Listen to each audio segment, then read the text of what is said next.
Ok, aujourd'hui parlons d'un classique en anglais. Used to. Use normalement ça veut dire utiliser, mais ici c'est un cas particulier. Used to permet de parler de quelque chose qui était le cas dans le passé, mais qui n'est plus le cas maintenant. C'est ça la partie importante. Si vous utilisez used to pour dire que vous faisiez quelque chose, ça veut dire que vous ne le faites plus maintenant. Oof. Now, if I'm not mistaken, you used to work for my team. You were helping round up all those old mutes. What changed? Look. That's what you call a satellite. Miss Kitty told us about those. They used to bounce messages across the earth. Used to est très spécifique. Vous ne le trouverez pas à un autre temps ou alors avec un auxiliaire avant. C'est toujours le sujet, puis used to, puis un verbe à l'infinitif. Kids, they give us a chance to be better than we are. Better than we used to be. This complex used to lodge 30 Jaegers in 5 bays just like this one. I used to eat that. Really good noodles.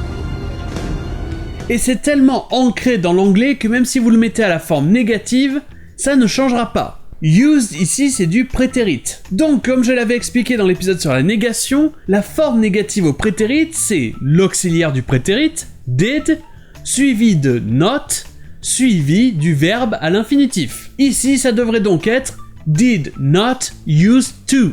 Eh bien ça existe, mais vous verrez aussi did not used to, ce qui avec n'importe quel autre verbe serait incorrect. Bon, à l'oral la différence s'entend pas vraiment, used to, mais en anglais ça se dirait même à l'écrit.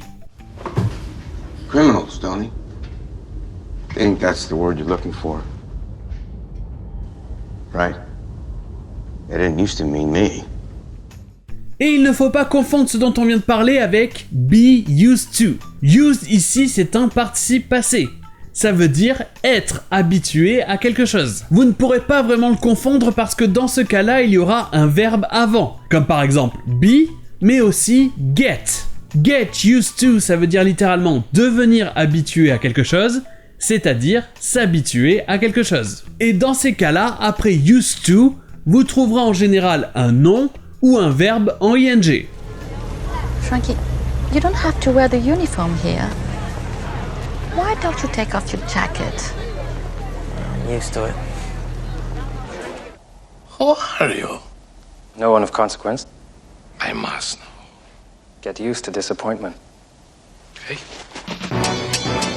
Et sur ce, je vous dis à demain!